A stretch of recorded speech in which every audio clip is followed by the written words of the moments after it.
अस्सलाम वालेकुम भाईजान।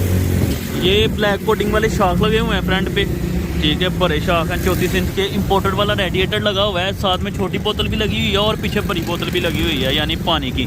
उसके बाद डबल चेसी लगी हुई है, एक पाइप ही है और एक पाइप ही है। डबल चेसी लगी हुई है, कार वाली बैटरी लगी हुई है। जंक्शन का इंजन लगा हुआ है, साथ में स्टैंप लगी हुई है जंक्शन की, ठीक है जी।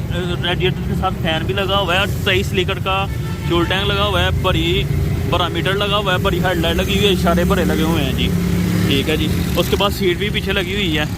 7.25 फीट की बॉडी लगी हुई है और ऊंची बॉडी है, जो 27 इंच पल्ले बनते हैं, यानी कि यहाँ से लेके यहाँ तक 27 इंच पल्ले बनते हैं। और पीछे डबल व्हील है। 8 कमानी के पट्टे लगे हुए हैं और बड़ा लो गेट लगा हुआ है। ये नीचे का जी प्रेशर ब्रेक है, इसे कार वाली बैटरी लगी हुई है। ये 5 व्हीलर कोई कह देता है, कोई डबल व्हीलर कह देता है, कोई 5 टायरों वाला लोडर कह देता है। ये वो वाली गाड़ी है और बहुत आउट क्लास से इम्पोर्ट CV यूनिट तैयार किया हुआ है। रेट की बात कर लूँ तो ये रेट इसका 3,60,000 रुपया है। लेस हो जाएगी, आप आ जाइएगा। अस्सलाम वालेकुम।